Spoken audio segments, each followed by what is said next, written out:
সর্বশেষ যে ব্যক্তি জাহান্নাম থেকে মুক্তি লাভ করবে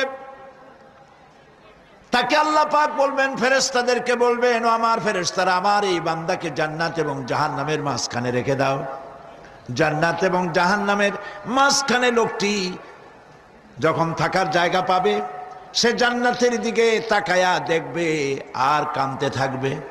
আল্লাহ পাক জিজ্ঞেস করবেন, বান্দারে, যুগের পর যুগ ধরে জাহান্নামে কেঁদেছ, আমি রব্বুল আলামিন জাহান্নাম মাফ করে দিয়া জান্নাত জাহান্নামের মাঝখানে রেখে দিয়েছি, আযাব থেকে তো বেঁচে গেছো, এখন কান্দো কেন?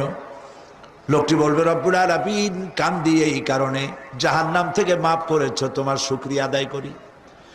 জান্নাত তো আমার কপালে নাই, কিসমতে নাই, কিন্তু জান্নাত আমি এখান থেকে দেখতে পাচ্ছি, জান্নাতের সুঘ্রাণ আমার নাকে আসতেছে, কপালে নাই যাওয়ার। আমি কাঁদি এই জন্য, তুমি যদি মেহেরবানি করে আমাকে জান্নাতের দরজার কাছে একটু দাঁড় করায় দিতা, প্রাণ ভরে তোমার জান্নাতের দৃশ্যটা একটু দেখতাম। আল্লাহ পাক তার আরজি পূরণ করবেন, বলবেন যাও, ফেরেশতাদের বলবেন এর জান্নাতের দরজার কাছে দাঁড় করায় দাও। জান্নাতের দরজার কাছে দাঁড়িয়ে লোকটি আবার কান্না শুরু করবে। আল্লাহ পাক প্রশ্ন করবেন, এবার কান্দো কেন?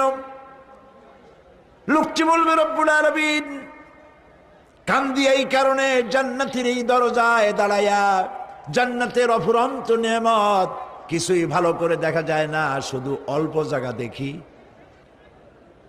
যদি তুমি আমারে দয়া করে জান্নাতের মাঝখানে দাঁড় করায় দিতা, চতুর্দিকে তাকায়া তাকায়া দেখা কলিজারে ঠান্ডা বানাইতাম। তবে আমি ওয়াদা করি, জান্নাতের কোনো নাজ নেয়ামত, কোনো ফল আমি খাবো না, ধরবো না, সইব না। একটুখানি মেহেরবানি করে মাঝখানে দাঁড় করাইয়া দাও, জান্নারে ঠান্ডা করি। আল্লাহ রব্বুল আলামিন ফেরেশতাদের বলবেন, আমার এই বান্দারে জান্নাতের মাঝখানে দাঁড় করাইয়া দে। আল্লাহর নবী বলেন, জান্নাতের মাঝখানে দাঁড়িয়ে লোকটি আগের চাইতে আরো জোরে চিৎকার মেরে কাঁদতে থাকবে। আল্লাহ পাক বলবেন, বান্দারে কি হলো তোর? দরজার কাছে আসতে চাইছিলে, আইনা দিলাম। আবার এবার মাঝখানে আসতে চাইছো, তাও এনে দিয়েছি, আবার কান্দো কেন?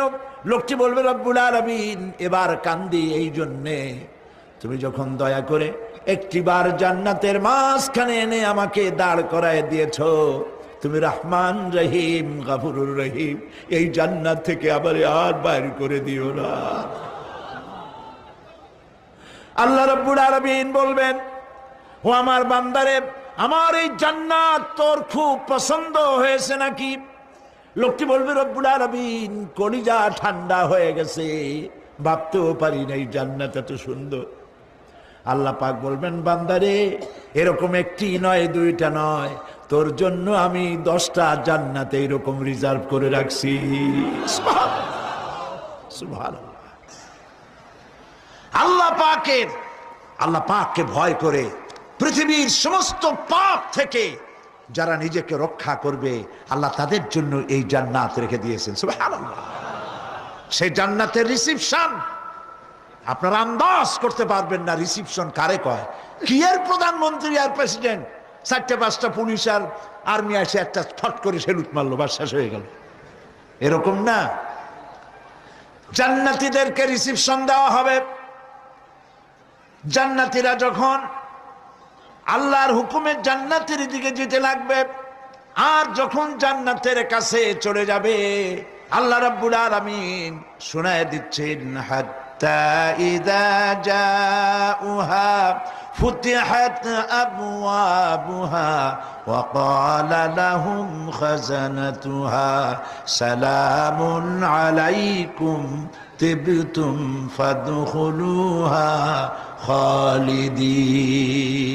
সুবহানাল্লাহ।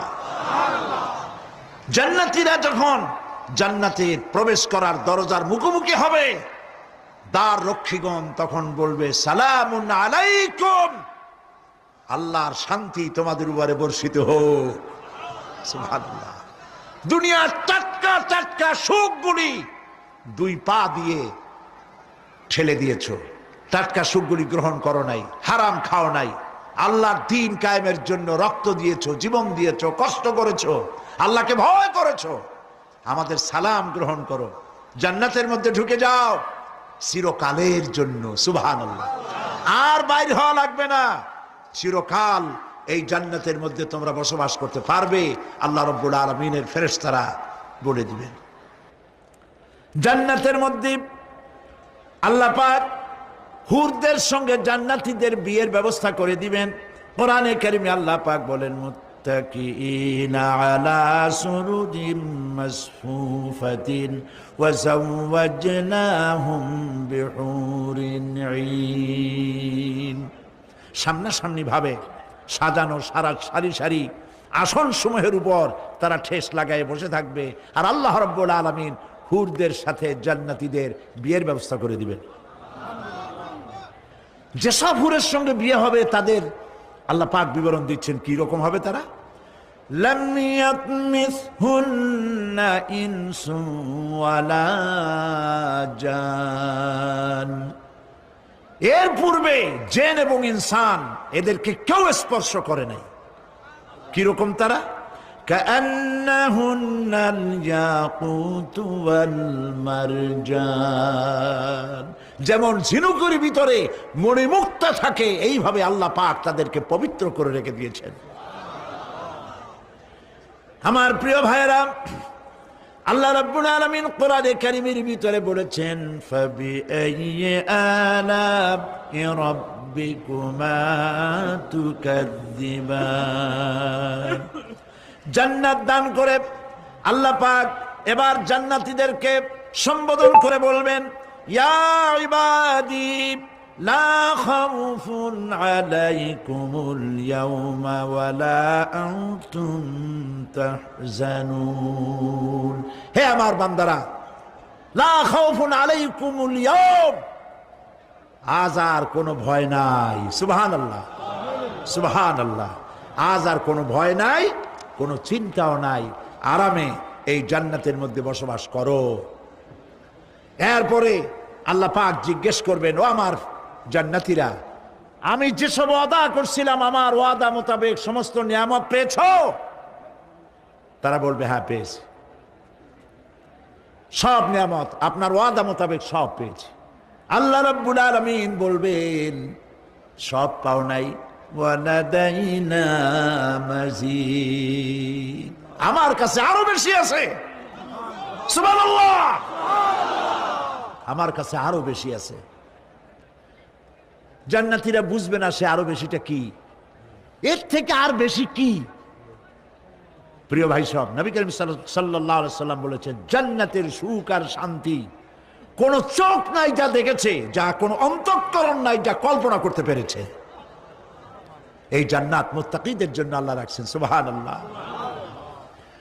জান্নাতীরা ভাবতেও পারবে না সেই নিয়ামতগুলি কি। প্রিয় ভাই সব, সেই মুহূর্তে আল্লাহর নবী মুহাম্মদুর রাসূলুল্লাহ সাল্লাল্লাহু আলাইহি ওয়াসাল্লাম বলবেন, রব্বুল আলামিন, আমার উম্মতেরা জান্নাতীরা বুঝতে পারে নাই আপনার কাছে কি নিয়ামত আরো বেশি আছে। আমার এই উম্মতেরা জান্নাতীরা আপনার ওয়াদা মোতাবেক সব পেয়েছে, কিন্তু একটি জিনিস এখনো তাদের কিসমতে হয় নাই। সেই জিনিসটা হলো, যারা তার রবকে না দেখে শুধু কোরআন আর হাদিসের কথা শুনে আরবের ঘুম হারাম করে তাহাজ্জুদের নামাজ আদায় করেছিল, চোখের পানি ফেলেছিল, যারা জান্নাত দেখে নাই, জাহান্নাম দেখে নাই, আপনাকে ভয় করে যারা জীবন পরিচালনা করেছিল, যারা আপনাকে দেখে নাই, না দেখে শুধু কোরআন হাদিস বিশ্বাস করে যারা অকাতরে নিজেদের জীবন বিলায় দিয়েছিল, এই জান্নাতীরা এখন পর্যন্ত তার রবকে দেখতে পারে নাই। আল্লাহ রাব্বুল আলামিন তার সামনে থেকে ৭০,০০০ পর্দা সরে যাবে। আল্লাহ পাক বান্দাদের আরজি পুরা করার জন্য জান্নাতীদের সামনে তিনি জালোয়া ফরজ হবে।